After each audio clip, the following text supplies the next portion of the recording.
सरकार दो आलम का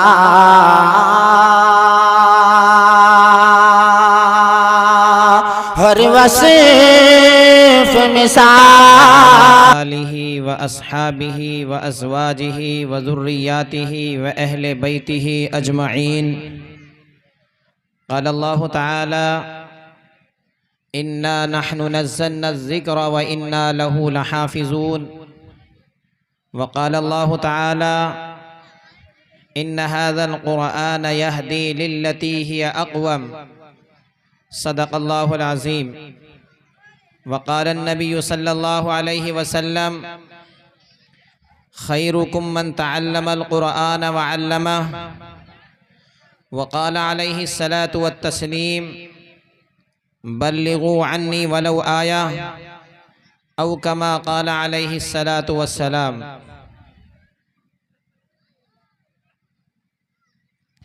मेरे मुहतरम बुज़ुर्गों, दोस्तों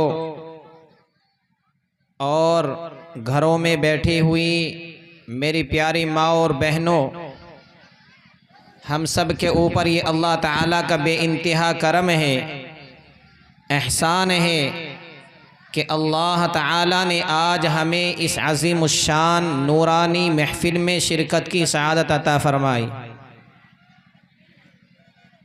ये नूरानी महफ़िल छोटी मोटी महफ़िल नहीं है, बड़ी अज़ीम महफ़िल है।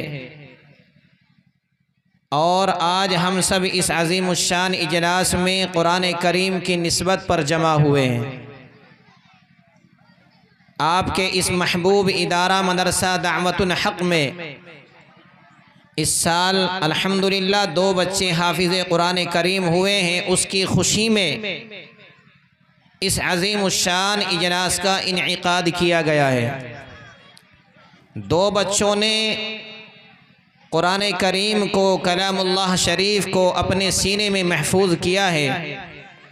उसकी खुशी में, उसकी तकरीब में हमें ये अज़ीमुश्शान इजलास देखने को मिल रहा है, जिसमें हम सब शिरकत की सआदत हासिल कर रहे हैं। मैं अभी आपके नाज़िम जलसा ने आप हज़रात के सामने इत्तला दे दी। ज़्यादा देर में आप हज़रात के दरमियान हाइल नहीं होऊंगा। आज के हमारे इस अज़ीमुश्शान इजलास के मेहमान खुसूसी और इस ज़िला सहारनपुर के बहुत बड़े आलिम दीन, ख़तीब दौरा और साहिब निस्बत बुज़ुर्ग, बड़े आलिम दीन, बड़े अच्छे ख़तीब, बड़े अच्छे मुक़र्रिर, अल मअहदुल इस्लामी मानक मऊ के उस्ताद हदीस मोहतरम जनाब हज़रत अलहाज मौलाना मोहम्मद इनामुल्लाह साहब क़ासिमी दामत बरकातुहुल आलिया तशरीफ़ लाने वाले हैं। हज़रत वाला ही के दस्ते मुबारक से 2 बच्चों के सरों पर दस्तार बंदी का अमल होगा और दस्तार फ़जीलत रखी जाएगी। जब तक हज़रत तशरीफ़ लाए, थोड़ी देर में आप हज़रात के सामने कुरान करीम के ताल्लुक़ से कुछ ज़रूरी बातें पेश करने की कोशिश करूँगा। अल्लाह ताला मेरी ज़बान से सही कहने की और हम सबको उस पर समझने की और अमल करने की तौफ़ीक़ अता फ़रमाए। मेरी बड़ों से भी, औरतों से भी, बहनों से भी, बच्चों से भी, बच्चों से भी और बच्चियों से भी इंतहाई अदब व एहतराम के साथ दरख्वास्त है, तशरीफ़ रखे, बैठ जाए, खामोशी का मुज़ाहरा बना के रखे। इस मदरसा दावतुल कुरान में भी और तमाम मकातिब दीनिया में और मदारिस इस्लामिया में कुरान करीम पढ़ा और पढ़ाया जाता है। 2 बच्चों ने आज अपने सीनों में कुरान करीम मुकम्मल किया है। मेरे भाइयों, कुरान करीम जिंदा व जावेद किताब है। कुरान करीम जिंदा व जावेद किताब है। जब तक ये कुरान करीम दुनिया में रहेगी, ये दुनिया कायम रहेगी। और जब कुरान करीम पढ़ने वाले, कुरान करीम पढ़ाने वाले, साहिब कुरान, अल्लाह का नाम लेने वाला कोई इंसान दुनिया में नहीं रहेगा, क़ियामत आ जाएगी। हदीस शरीफ में आता है, ला तक़ूमुस्साअतु फिल अर्दि हत्ता युक़ाल अल्लाह अल्लाह। क़यामत नहीं आएगी उस वक़्त तक जब तक इस रोए ज़मीन के ऊपर एक भी इंसान अल्लाह अल्लाह कहने वाला रहेगा। तो मैं अर्ज़ कर रहा था, यह कुरान करीम जो आप हज़रात के घरों में भी रखी हुई है, मस्जिदों की अलमारियों में रखे हुए हैं, मस्जिदों के ताकों में सजे हुए हैं, मदरसा दावतुल कुरान में पढ़ी और पढ़ाई जाती हैं, तमाम मकातिबे दीनिया में इस कुरान करीम को पढ़ा और पढ़ाया जाता है, तमाम मदारिस इस्लामिया में जिसे पढ़ा और पढ़ाया जाता है, जो इन छोटे छोटे बच्चों के सीनों में महफूज है और आप हजरात के सीनों में जिसकी आयत महफूज है, वो कुरान करीम देखने में बहुत छोटी किताब है। कभी कभी इंसान एक हाथ से उठाता है और चल देता है, मगर हकीकत में वो कुरान करीम बहुत अजीम किताब है, मुक़द्दस किताब है, मुतबर्रक किताब है। आज हमने उसकी अहमियत को नहीं समझा है। मेरे भाइयों, हम तो कभी कभी एक हाथ से कभी दाएं हाथ से कुरान करीम को उठा लेते हैं, कभी बाएं हाथ से कुरान करीम को उठा लेते हैं। मेरे भाइयों, कुरान करीम ये छोटी किताब नहीं है, इतने में हल्के में लेने वाली किताब नहीं है, ये विज्ञान भारती नहीं है, ये गणित की किताब नहीं है, ये दुनियावी किताब नहीं है, ये किसी दुनियावी इंसान के लिखी हुई किताब नहीं है, ये किसी दुनियावी इंसान के सीने से निकले हुए किताब नहीं है। हदीस शरीफ में आता है ये कुरान करीम बराह रास्त ज़ात बारी ताला यानी अल्लाह ताला के सीने से कुरान करीम निकला हुआ कलाम है।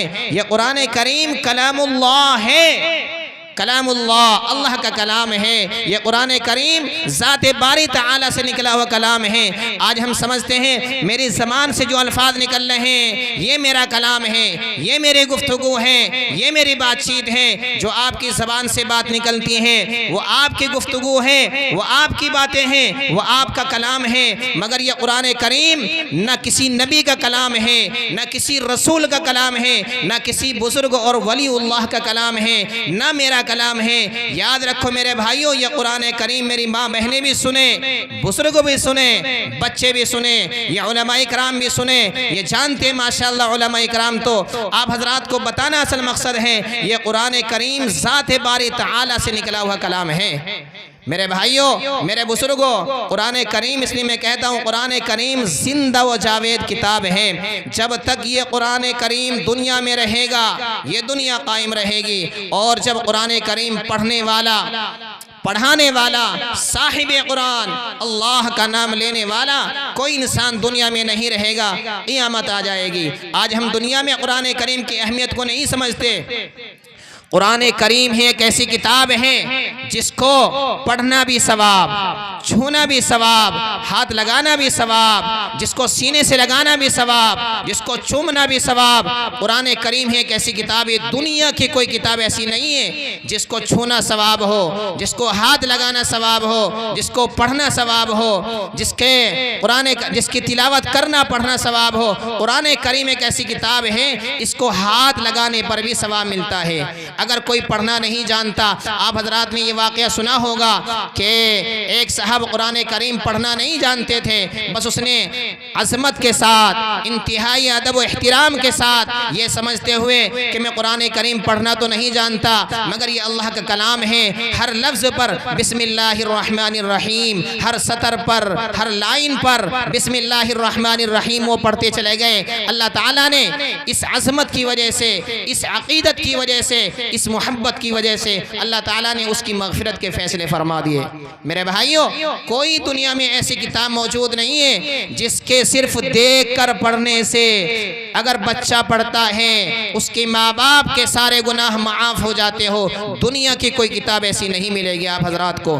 कुरान करीम के मुताल्लिक़ आता है, कुरान करीम के मुताल्लिक़ आता है अगर किसी माँ बाप का बच्चा या छोटी छोटी बच्चियाँ कुरान करीम सिर्फ नाजरा यानी देख करके पढ़ते हैं, अल्लाह ताला उसके सदक़े में, उसकी बरकत से अल्लाह ताला माँ बाप के पिछले सारे गुनाहों को माफ़ फरमा देते हैं। बताओ आप हजरात, इतने सारे लोग बैठे हैं, दुनिया की कोई किताब ऐसी है कि अल्लाह ताला विज्ञान भारती के पढ़ने से, गणित के पढ़ने से, दुनियावी कोई किताब पढ़ने से अल्लाह ताला उसके माँ बाप के सारे गुनाह माफ़ करते हो? नहीं नहीं, कुरान करीम सिर्फ वाहिद किताब है कि अल्लाह ताला सिर्फ बच्चे के नाज़रा पढ़ने से अल्लाह ताला उसके माँ बाप के सारे गुनाहों को माफ़ फरमा देते हैं।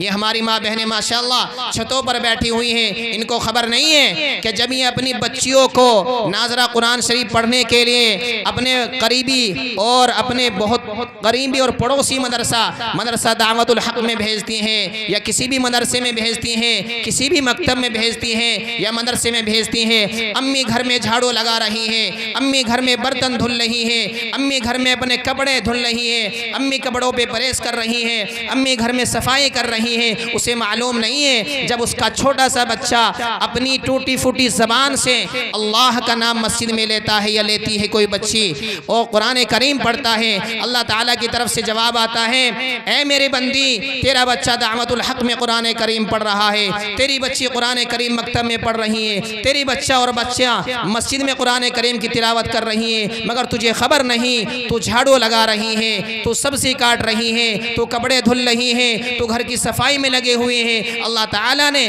तेरे बच्चे और बच्ची के कुरान करीम तिलावत करने की बरकत से तेरे सारे गुनाहों को माफ़ फरमा दिया। मेरे भाइयों, ये कुरान करीम इस कदर अजीम किताब है, इसलिए आप हजरात इसकी अहमियत को समझे, इसकी अहमियत को समझने की ज़रूरत है। आज कुरान करीम से हम दूर हैं, कुरान करीम से हम दूर होते जा रहे हैं। आज भरी मस्जिद में कुरान करीम की तिलावत करने वाला नहीं है। एक वक्त था जब कच्चे घरों से कुरान करीम की सुबह सुबह तिलावत की आवाज़ें आया करती थी। आज पक्के मकानों से मोबाइलों की आवाज़ आती है, गानों की आवाज़ आती है और दूसरी नाजायज़ चीज़ों की आवाज़ें आती हैं। मगर एक वक्त था, आप हजरात माशाअल्लाह बड़े हैं, बुजुर्ग हैं, सफ़ेद दाढ़ी वाले यहाँ मौजूद हैं, वो जानते होंगे एक वक्त था कि कच्चे घरों से आलस सभा यानी सुबह सवेरे कुरान करीम की तिलावत की आवाज़ें आया करती थी। मगर आज हमने कुरान करीम को छोड़ दिया है। इसने शायर ने कहा एक शेर, वो मुअज़्ज़ज़ थे ज़माने में मुसलमान होकर, वो मुअज़्ज़ज़ थे ज़माने में मुसलमान होकर, हम खार हुए तारीक़ कुरान होकर। सहाबा के मुतालिक ये शेर कहा है कि सहाबा ने कुरान करीम को सीने से लगाया, अल्लाह ताला ने उन्हें इज्जत अता की, सरबलंदी अता की, कामयाबी अता की। आज हम दुनिया में सलील हो रहे हैं कुरान करीम को छोड़कर। कुरान करीम हमारे घरों में मौजूद है मगर तिलावत करने वाला कोई नहीं। कुरान करीम घरों में मौजूद है मगर उन्हें साफ करके रखने वाला मौजूद नहीं। कुरान करीम घरों में मौजूद है मगर कुरान करीम को सीने से लगाने वाला मौजूद नहीं। छोटा हो के बड़ा, औरत हो के बच्चा, बड़ा हो के छोटा, सारे मोबाइल में लगे हुए हैं। मेरे भाइयों, एक वक्त था कि सबकी ज़बानों पे कुरान करीम की तिलावत रहा करती थी। अल्लाह ताला हम सबको समझने की तौफीक अता फरमाए। मैं एक वाक़या हज़रात की खिदमत में पेश करता हूँ कि कुरान करीम कितनी असीम किताब है। मेरे भाइयों, कुरान करीम हमारी दुनिया भी बनाएगी। कुरान करीम एक ऐसी किताब है दुनिया भी हमारी बनाएगी, इंशाअल्लाह हमारी आखिरत को संवारने वाली और बनाने वाली किताब कुरान करीम है। एक वाक़या सुने के वाक़या लिखा है, मुहद्दिसीन इकराम फरमाते हैं, उलमा इकराम ने अपने बयान में ये वाक़या बयान किया है कि जब कोई इंसान मर जाता है, आप इस वाक़े से अंदाज़ा लगाएंगे कि कुरान करीम इंसान की सबसे पहली मंजिल आखिरत की मंजिल को आसान कर देने वाली किताब है, जिसके मुताल्लिक़ हज़रत उस्मान गनी रज़ी अल्लाह ताला अन्हु ने फरमाया कि आखिरत की सबसे पहली मंजिल कब्र की मंजिल है। अल्लाह ताला ने अगर इसको आसान कर दिया तो बकिया आखिरत की सारी मंजिलें अल्लाह ताला उसकी आसान कर देंगे। अगर किसी शख्स की कब्र की मंजिल मुश्किल बन गई, सारी मुश्किलें आखिरत की सारी मंजिलें उसकी मुश्किल बन जाएगी। एक मरतबा हज़रत उस्मान गनी रज़ी अल्लाह ताला अन्हु के मुताल्लिक़ आता है, कब्रिस्तान में चले गए, जाने के बाद देखा है खूब रो रहे हैं, खूब रो रहे हैं। एक सहाबी ने अर्ज़ किया, ए उस्मान रज़ी अल्लाह ताला अन्हु, आपके सामने जन्नत का तज़किरा होता है, आप नहीं रोते, जहन्नम का तज़किरा होता है, आप नहीं रोते, मगर कब्रिस्तान जब जाते हैं इस कदर रोते हैं, इस कदर रोते हैं कि दाढ़ी मुबारक तर हो जाती है। हज़रत उस्मान गनी रज़ी अल्लाह ताला अन्हु ने जवाब दिया, आपने नबी करीम सल्लल्लाहु अलैहि वसल्लम की ज़बान से ये बात नहीं सुनी। अल्लाह के नबी सल्लल्लाहु अलैहि वसल्लम ने फरमाया, कब्र आखिरत की मंजिलों में सबसे पहली मंजिल है। अल्लाह ताला ने अगर किसी शख्स की ये मंजिल आसान कर दी, आखिरत की सारी मंजिलें अल्लाह ताला उसकी बरकत से उसकी आसान कर देंगे। अगर ये मंजिल मुश्किल बन गई, सारी आखिरत की मंजिलें उसके लिए मुश्किल बन जाएगी। मेरे भाइयों, कुरान करीम आखिरत की सबसे पहली मंजिल यानी कब्र की मंजिल को आसान कर देने वाली किताब है। अब ये वाक़या सुने, मुहद्दिसीन इकराम फरमाते हैं कि जब कोई इंसान मर जाता है, कब्र में उसे दफना दिया जाता है। हदीस शरीफ में आता है कि दफनाने के बाद लोग अपने घर तक वापस नहीं आते। कब्र में दफनाने के बाद वापस होने वाले लोगों की, हजरात की चप्पलों की, जूतों की आवाज़ मुर्दे को पहुंचती है। इतनी ही देर में फरिश्ते आ जाते हैं। भाई समझ में आ रही बात? हदीस शरीफ में आता है कि जब कोई इंसान मर जाता है, उसे कब्र में दफना दिया जाता है, मिट्टी उसके ऊपर डाल दी जाती है। दफनाने के बाद लोग अपने घर तक वापस भी नहीं आते। उनके वापस होने की चप्पलों की आवाज़, जूतों की आवाज़ मुर्दों तक पहुंचती है, मुर्दे तक पहुंचती है कि इतने ही देर में फरिश्ते आ जाते हैं और फरिश्ते इस मरने वाले से कहते हैं, कुम बिइज़्निल्लाह, अल्लाह के हुक्म से बैठा हो जा, खड़ा हो जा। और फिर 3 मशहूर सवाल करते हैं। हर मरने वाले से ये सवाल होता है, सतपुरे वाले से भी ये सवाल होगा, काले वाले से भी ये सवाल होगा और बिहारीगढ़ वालों से भी ये सवाल होगा। सारी दुनिया के मरने वाले इंसानों से ये सवाल होता है। और 3 मशहूर सवाल होते हैं कि सबसे पहले सवाल होगा, मर रब्बुका, बता तेरे रब कौन है। ए बच्ची बैठ जा। सबसे पहला सवाल होगा, मर रब्बुका, बताओ तेरा रब कौन है। अगर इस शख्स ने, मरने वाले इंसान ने दुनिया में रहकर अपने ईमान पर मेहनतें की होगी तो ये जवाब देगा। और जवाब उर्दू में नहीं, हिंदी में नहीं, अंग्रेजी में नहीं, अरबी में अरबी